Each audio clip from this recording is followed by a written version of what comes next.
Hey guys and gals, it's that time again. Yes, the Q&A.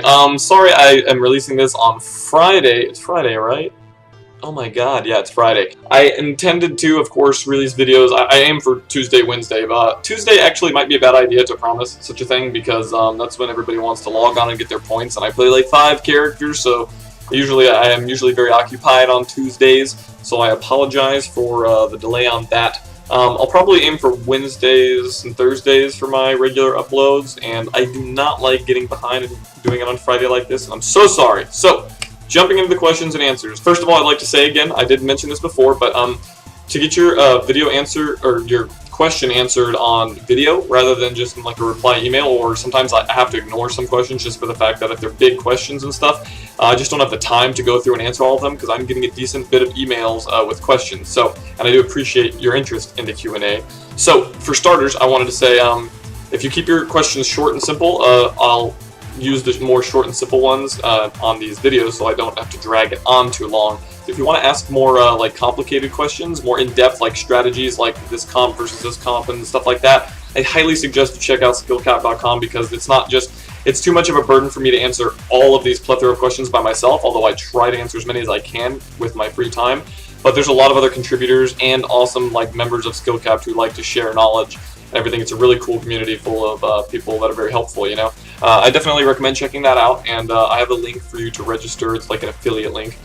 So if you register through that, it helps me out. Only do it if you're interested, you know. You can go to skillcap.net, spelled out, on YouTube. I have some of their videos favorited, and they do show free tutorials. They'll upload tutorials for people to kind of get a sample of it. So you can judge for yourself, and they also put them on Warcraft movies. You know, you can determine if it's worth the subscription yourself. Alright, so anyway, let's jump into these questions. Oh, actually, again, one more thing. Before I forget, somebody had a really good format when they, I remember mentioning your name, your either YouTube name or your WoW name, whichever you prefer, so I can say like, you know, Jerkass asks, you know, blah blah blah. That's somebody actually used that format, and I appreciate that.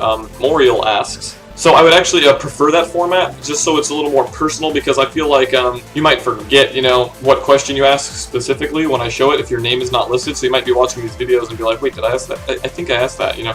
But if you know your name's on there, then it's for sure, and you know, then you know your question's getting answered specifically. If not, it's not the end of the world. I just prefer it that way rather than nameless questions, you know what I mean? Anyway, so let's jump into these questions. First one is, Tosan, how big is your... You know what, that's very personal. I'm not going to answer that. Alright, fine, I'll answer it. Tosan, how big is your... I really don't think this is appropriate. How big is your hard drive? It's 1 terabyte. It fills up pretty quick with frapsing. I actually used to use a 500 gig hard drive, and it used to be jam-packed within a few hours of frapsing, so I had to upgrade, and 1 terabyte still isn't enough. Boy, that was uncomfortable. Alright, I'm wondering how you feel about enhancement shamans. I've just leveled and geared mine, and I enjoy playing it. Yet there are close to no enhancement shamans that are high on the ladders. So what do you think about this? Thanks in advance.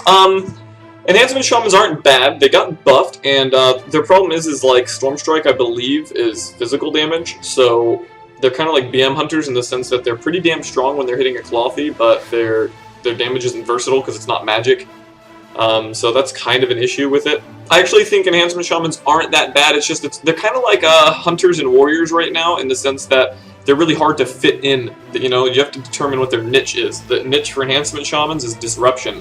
They have a lot of disruption, they just are a little lacking in the damage. They don't have a lot of raw pressure, you know what I mean? They're not like a DK, where when a DK's on somebody, they're going like, holy fuck, I'm dying. They don't really have that. They just have a lot of like interrupts, wind shears, grounding. They bring great utility with Tremor Totem, so, you know, if you have a non-Resto Shaman healer with an enhancement shaman, he has the Tremor Totem utility to get out of fears for free that a Resto Shaman has, and that's a big quality. It's just kind of hard to fit them in anything except some sort of cleave comp, like Warrior, Enhancement Shaman, Druid or something, or... I know, Diabolus, I think his name is?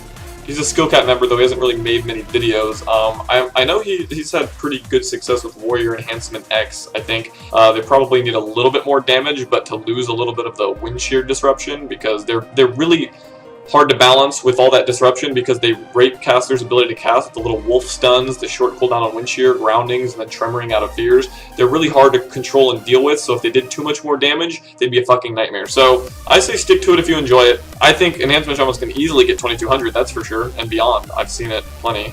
You just have to be dedicated and find people that are willing to play with you. Alright, this next question is from Dzords. Hey Tosan, my mates and I play Mage Lock Priest, but being... Ow, this cat freaking claws my legs to get up on my lap all the time, little bitch. Although we are doing mostly fine and sometimes even surprisingly good, I feel they would be better off with anything but a priest. This is kind of a long question, but I'm taking it because it's a very simple question. Let's see. Also, the representation of this comp is scary. They're only about 5 teams above 2.2k. Yes, I'm going to tell you right now, the Shaman version is better, and the reason that you don't see this comp very high rated or very popular is because you're wasting, there's no real synergy between a priest and a warlock. Their utility conflicts. You bring a warlock because they have fears. You bring a priest over any other healer, mostly because they have fears. That's really what they sell. I mean, they have slightly better, like, magic dispelling, obviously, but the main reason you ever bring a priest is because of their CC. Same reason you bring a shaman is because of their anti-CC, you know what I mean, like tremors and wind shears, and then they also have hex. You're wasting synergy. If you have a mage and a warlock and a shaman, you have a very potent healer, you have CC out the ass, and you have a really good bit of CC. You're kind of just wasting it with priests, and priests and warlock are both pretty damn easy to train by cleaves, whereas shamans can ghost wolf away with mage peels very easily. You're kind of playing a gimp comp, yes. They would be doing better with a shaman most likely, unless the shaman's a dirtball. If you're good friends and you're enjoying yourself, then keep playing together. But if you're really wanting, to not hold them back and you want to see your friends get at a higher rating, then you might want to just try a new comp yourself, a stronger comp for you, and let them play a stronger comp for themselves. It's really up to you guys. But yes, you are in fact playing a gimp comp. Alright, I've got a question regarding the 2v2 bracket.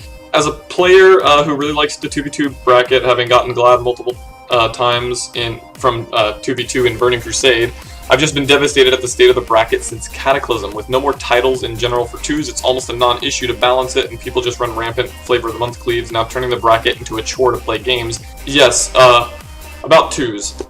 2s is a nightmare. It's always been terribly balanced, though. Like, even in Burning Crusade, don't get me wrong, I think it was more balanced in Burning Crusade. More teams could, more comps were viable at beating each other. Even though Druid Warrior and Druid Warlock were the top comps, there was still plenty of room for other comps. Like, Druid Rogue was also really one of the top comps, but then you could also do things like Mage Priest, Mage Rogue, lots of double DPS comps.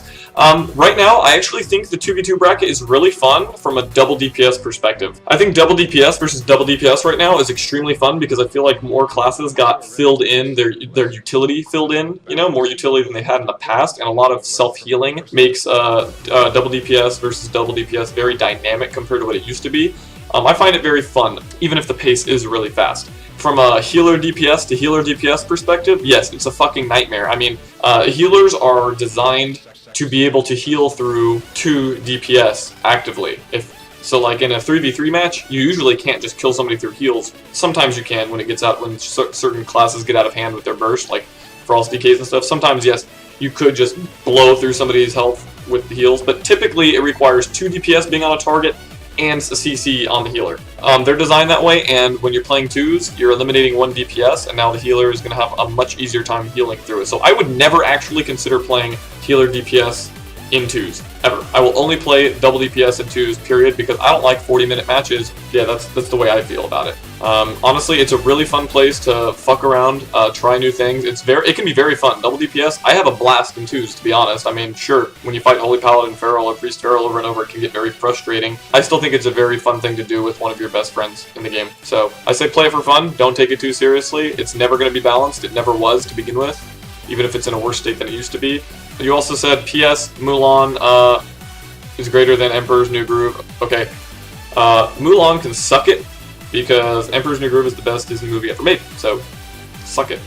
Alright, I don't want this video to drag on too long, so I'm going to end this one here. I will actually, because I was late, I'll make up for it. I'm going to release a regular arena video yet again, and I'm going to do a second Q&A this week, right after this one. So I'll answer more questions, I just don't want the videos to drag on. I'd rather do 2 8 to 10 minute videos rather than a 20-minute video. So, to wrap this one up though, I want to say, again, if you want to ask me a question, write to tosantribe@gmail.com and make the topic question. I would prefer it if you use your name, whichever name you prefer to go by, like Tosan asks, and then you ask your question. That'll make it really easy to identify who's asking the question, and that way you can identify when your question is being asked. So maybe if you want to skip through and ignore other questions, you want to find yours, that's fine too.